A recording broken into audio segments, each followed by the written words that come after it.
Yeah. So that's I always thought it was maybe some type of financial discrepancy where, maybe Lefebvre thought they weren't getting enough or whatever it is, but it's interesting that you say you're saying it basically came down to sort of a style in that direction, like they almost wanted to go more in like a Bauer style direction, right? Well, I would say that I think that there's a lot of things that played into it, and I can't. There's some things I don't want Yeah, to yeah, yeah, speak out of for sure. turn, of course.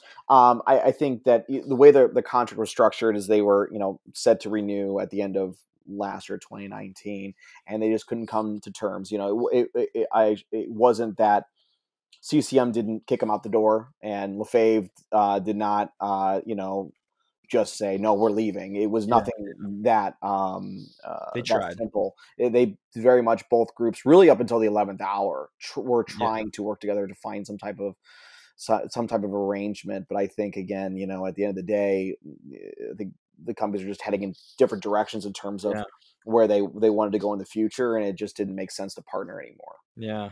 Yeah, and you pointing that out with sort of the just the style of the new models is sort of speaks to that a lot. But I'm just curious, how do you think CCM is going to fare with that Lefebvre? Do you think they'll be able to sort of accomplish and compete now that they went out on their own? Yeah, I do. I don't think CCM is going anywhere. I think some people have been very interesting in their comments. But the reality is that my grandkids and great grandkids someday they'll be going into hockey stores, Hmm. and CCM will still be available. It's a very storied company, again, run by very smart people and very passionate people. And specifically, I know the goalie department very well, and I really like the people that Yeah. work there. So yeah, I think they're going to be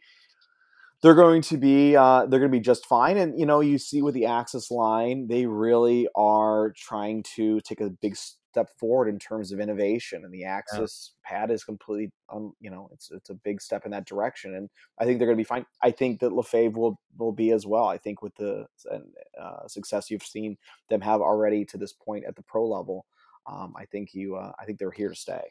Hmm. Do you think CCM's a bit ahead of the curve with their model a bit? Um, it's hard because I have the only way to make that, to say a Interpretation. statement with any kind of authority, is you'd have to compare the Axis versus the L20.1 Lefebvre's Okay. new Yeah. model. So those are both models that both companies have come out with independently, if you will.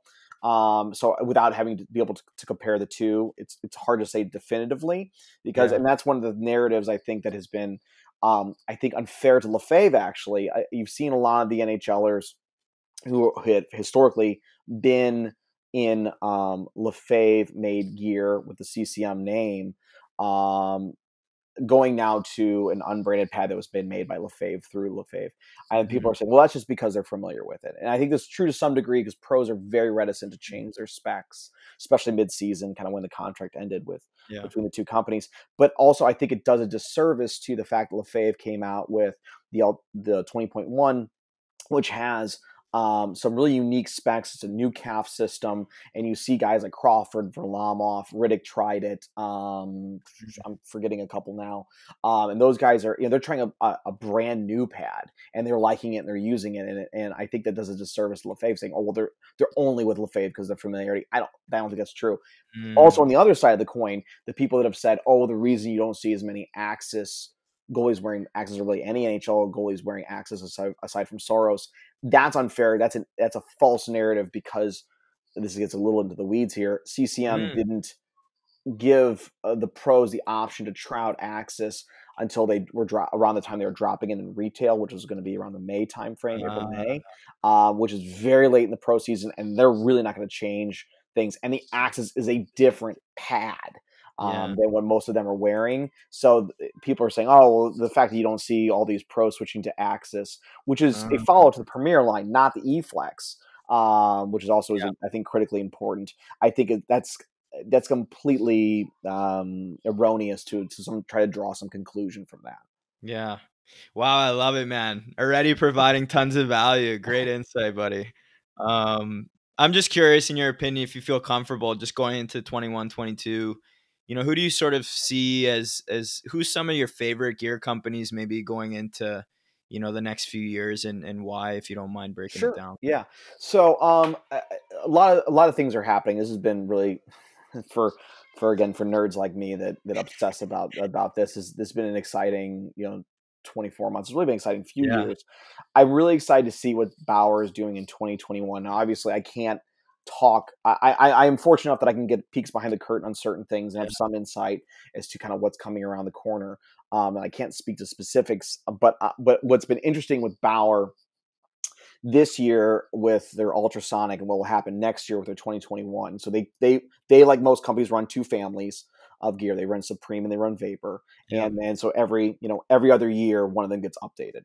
Mhm. And so you have the first iteration of the 1S and then the 1X, the Supreme and the Vapor. And that was after the Odin project. And that was a really big paradigm shift for Bauer, really a true commitment to innovation. And it has really been the beginning of a whole new way that they build their pads, their gear, and it's been really amazing. The first iteration, the 1S and the 1X, was really almost kind of a quasi proof of concept. They were getting it out in the market. It was well received. There were some challenges that they are the first to admit. The 2S and the 2X were really the refining, I think, the various lines. Now with ultrasonic this year and what they will bring out in 2021, it's really what I've been calling a return to innovation. It's really them saying, okay, now we really have these lines dialed in and these big steps we've taken. So let's go push this further. And the ultrasonic, the big thing that they did this year with it is this the stable slide knee, which really keeps the knee block completely.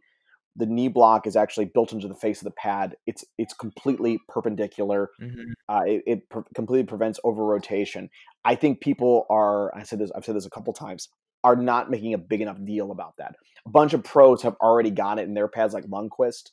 And he's very, very, very, very reticent to change his specs. But even he has a new set with the stable slide knee. That's a Mhm. big, big, big deal. So if they can make a similar push in 2021 as they have with the ultrasonic, I think it's going to be really, really, really exciting.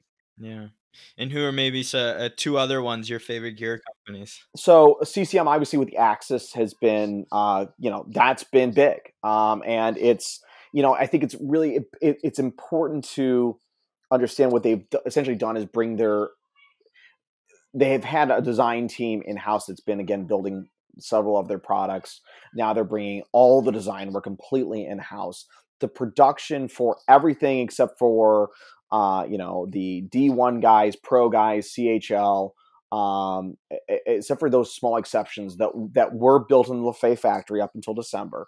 Everybody else is getting the same stuff that they're always getting built in the same factories. Mm. I think it's one misconception that people think that, Yeah, totally. yeah, the stuff that you're buying in retail it's exactly the same as it was. Now with Axis, it's something different. So what CCM is doing with time is the life cycle of design is 18-ish, 24-ish months from paper concept to you're seeing it in stores. So the more time that CCM is going to have where they're completely owning the design through and through for all their products and their portfolio, I think it's going to be really, really, really interesting to see what they do. So I'm excited Mhm. about that. Right on. Third company. I'm always a fan, and I always kind of harp on them a lot. Is Warrior. Right on. The guys at Warrior are so smart, so good at what they do. Pete Smith and Neil Watts, the design guys, are just they think about everything, and they're hardcore goalies, and they're hardcore designers, and they just, like I said, get up, really into the nitty gritty, and I love what they do. There's always a really logical story behind every spec. And so even when I'm looking and going, okay, so why did they do this? Oh, wow. Oh, yeah. Okay. It makes complete sense. Yeah, yeah. It's really, really, really cool. And I'm always with Warrior. I'm always, like, okay, what rabbit are they going to pull out now? Yeah. And it's always, even for someone like me that obsesses over this stuff, they take me by surprise. Yeah. Well, I'm just I mean, we'll get into it maybe later, but I'm just curious with Warrior, why do you think they don't really get maybe the credit that they deserve, if with they don't get that same attention that like the Faves and the CCMs get? Is it just because of the NHL, you think? I do. It's funny when I launched goaliegearnerd.com, literally the first article I put out there was the story about Warrior and Yeah. why they don't do the NHL side. So for those that don't know, they just made the decision 5-6 years ago to not only forego not paying the logo for their goalie gear, because the way the NHL works is that you pay a figure for every prod category. Yeah. To show your logo. So that's, for example, for Vaughn a couple of years ago, they decided to stop paying it for mask and for sticks. So you start seeing guys like Colin Delia, like all of a sudden having to spray paint, sticks and stuff like that. So Warrior made the decision that we're not going to pay that. We're going to put that money back in innovation. And not only that, you have to have a pay for reps. Like Bauer has 2 dedicated goalie reps that are out in the field, that are servicing pros, things like that. That's a huge amount of overhead. And that all goes to your price tag. So Warrior made the decision, we're going to go ahead and put that back into the business. Now, the problem you run into is a perception issue, is because, as we talked about at the beginning of this, very few people are obsessed over this like I do. And so when, little Johnny needs to go get new pads, mom and dad go in there and they go, "Oh, Warrior." And they don't say, well, if it's so great, then why isn't Carey Price wearing it? Well, it's so great, why isn't Jonathan Quick? The branding side of it, right? Exactly. And that's completely, again, it's a business decision they made, and it makes complete sense why they did it. But I think that it's hard for them to overcome. You have to be informed and kind of understand that. I always say that, in terms of market share, I think market share can be an interesting barometer. But you have to be really careful when you look at things like that. If you've thought about that in other contexts, if you say, well, what restaurant sells the most food, they must be the best. McDonald's would be the greatest restaurant of all time. So I think, again, you need Great to be, analogy. yeah. So I think that if you need to kind of get into it more, and then you can kind of understand kind of, the story behind it. Yeah. No, I love that you shed some light on that. And I've been playing minor pro the last few years, and they have all of the contracts. At least in the SBHL, the ECHL guys can do a little bit more. There's a little more flexibility there, but no, it was interesting. A few years ago when I first sort of got into the minor pro leagues, they were given like gear and all this stuff, and then I started to really perk up a bit to them, and I noticed that they weren't really in the NHL much, and I'm like, well, why? I think I saw like Clemenson was like the last guy in the NHL to wear them. Am I wrong? Technically, I think it was Tim Thomas. He had a trapper. Oh, right. Yeah. Okay. Well, it's good. I don't have much experience with Warrior other than the sticks. But it's an interesting topic to discuss. So I appreciate the insight. But Of course, I want to dive into Lefevre stuff, to start off. Yes. Because everyone is just talking about how great it feels, how awesome the new stuff is, and what are some key differences in their new gear that separates them from the rest of the pack, you think? Yeah, it's interesting. So it's they launched 4 lines when they broke away. The L87 is really kind of an homage to their original lines when they first kind of came out back when Patrick Waugh was wearing their pads, and it's kind of an homage to that. Their 4.1 and their 12.1 are essentially the Premier and the E-Flex, respectively. So obviously, again, they were really key in helping with those lines, and so that's really the lack of a better word, chassis or what have you, that they're using, that they've been using for those lines. It's interesting that they're actually already updating the 12.1, which is their E-Flex essentially, to a 12.2. So they've already talked about that publicly. So they're really kind of continuing on. And then again, as I referred to earlier, they came out also with the 20.1, which I was really surprised that they were able to come out with a new line as quickly as they did. I think is obviously something they had been working on it, though, in fairness, and they've been working on it for much prior to the divorce, if you will. And the big thing with that, and they actually posted a great picture of it today, is they have something called the fast rotation system, which is essentially kind of a calf lock system. And what that does, it holds the entire pad up higher on the leg. So when you are dropping into a butterfly, your boot goes all the way down to the ice. You can get better engagement in butterfly slides. So by holding the pad up, higher up on the leg, kind of on top of the skate, you really get there's a huge amount of performance advantages. And there have been people have been for a long time playing with how to do that, and you see things like the Professor Strap or the RDS or all the companies have different names for it now. And it's essentially somewhat trying to go for the same thing.